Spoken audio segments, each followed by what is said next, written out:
আসসালামু আলাইকুম দর্শক, আজকে আপনাদেরকে দেখাবো গ্রামে যারা হিন্দু ধর্ম যারা রয়েছেন, যারা হিন্দু তাদেরকে কিভাবে পোড়ানো হয় সেটি আপনাদের আজকে দেখানোর চেষ্টা করবো। আসেন আজকে আপনাদেরকে দেখাবো।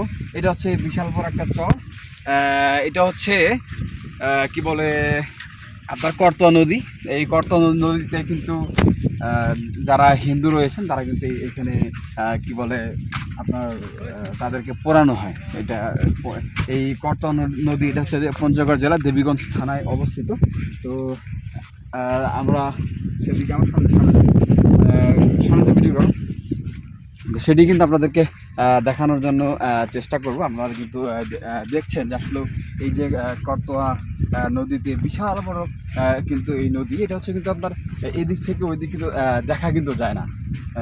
শুধু কি বলে বালু আর বালু। রাসেল একটু দেখাও যে এখান থেকে কিন্তু ট্রাকে ট্রাকে করে কিন্তু বালু সারা বাংলাদেশেই কিন্তু যায়। তো সেটি বড় কথা না, বড় কথা হচ্ছে যে আসলেও আমরা এই যে পরন্ত বিকেল বেলা আপনাদেরকে গ্রামের যে কি বলে একদম অরিজিনাল যে দৃশ্যটি সেটি আপনাদেরকে দেখানোর জন্য চেষ্টা করছি। আপনারা দেখছেন কিংবা এর আগে যারা দেখেছেন বা নতুন করে যারা দেখবেন যে আসলেও হিন্দু ধর্ম যারা আসলেও বিশ্বাস করেন বা যারা হিন্দু রয়েছেন তাদেরকে আসলেও কীভাবে পোড়ানো হয়। আমরা একদমই কিন্তু কাছে কিন্তু চলে এসেছি। এখানে আপনারা দেখতে পাচ্ছেন এই যে রাসেল একটু ভালো করে দেখাও। এখানে কিন্তু মূলত হিন্দুদেরকে কিন্তু পোড়ানো হয়। এটা হচ্ছে লাশের নিচে কাঠ দেওয়া হয়, এরপরে উপরে হচ্ছে আপনার লাশ, এরপরে কিন্তু আবার কাঠ দেওয়া হয়, এরপরে হচ্ছে আপনার তাদেরকে এখানে পোড়ানো হয়। সর্বোপরি তারা কিন্তু এখানে একটা কি বলে মাটির হাঁড়ি বলেন বা পাতিল বলেন, তারা কিন্তু মাটির পাতিল দিয়ে যায়। এরপরে হচ্ছে ওই যে মৃত ব্যক্তি সে কি ব্যবহার করেছে সব কিছু কিন্তু তাই এখানে কিন্তু দেওয়া হয়। এরপর হচ্ছে একটা নিশানা কিন্তু দেওয়া হয় যে এখানে তাকে নির্দিষ্ট করে পোড়ানো হয়। এরপর হচ্ছে ওই স্থানে সরিষা দেওয়া হয়, যে সরিষার তেল বা যেটা বলেন এই যে আপনারা রাস্তার একদম কাছে আনে দেখো, আমি এই যে এখানে আপনাদের কিন্তু দেখাচ্ছি। এখানে ওই মৃত ব্যক্তি আসলেও কি ব্যবহার করেছে সব কিছু কিন্তু আপনার এখানে কিন্তু সর্বোপরি দেওয়া হয়। আপনারা দেখছেন, আমি আপনাদেরকে একদম কাছ থেকে কিন্তু দেখানোর চেষ্টা করছি। এটা হচ্ছে এই মৃত ব্যক্তি, এখানে গ্লাস দেখতে পাচ্ছি, ছোট একটি প্লেট দেখতে পাচ্ছি।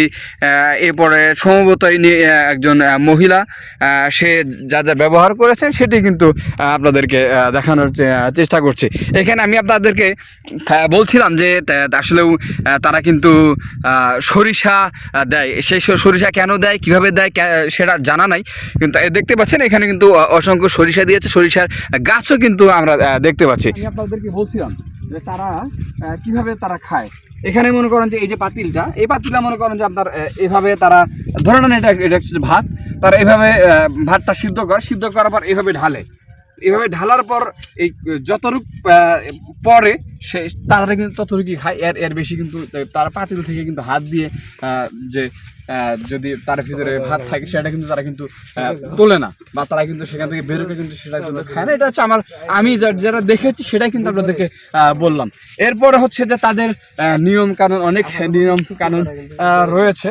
এই যেখানে আমরা দেখতে পাচ্ছি যে বাঁশ, এই যে পুরানো বাঁশ, তারা এভাবেই তাদেরকে পোড়ায়, দেখতে পাচ্ছেন।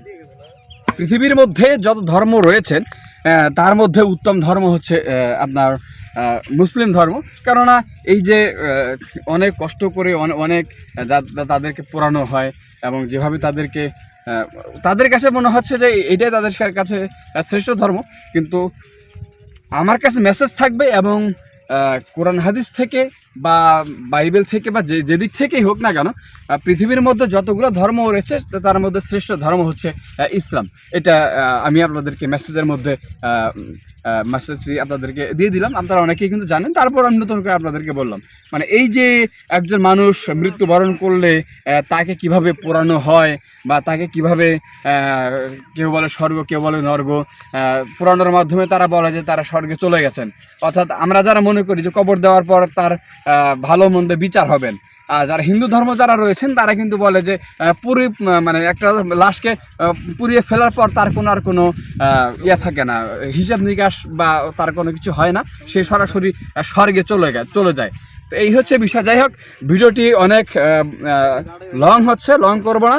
সবাই ভালো থাকবেন, সুস্থ থাকবেন, এবং আমার চ্যানেলে যারা রয়েছেন কিংবা আমার পেজ থেকে যারা ভিডিওটি দেখছেন অবশ্যই আমাকে ফলো করবেন। এই উদারত আহ্বান আপনাদের কাছে। ধন্যবাদ সবাইকে।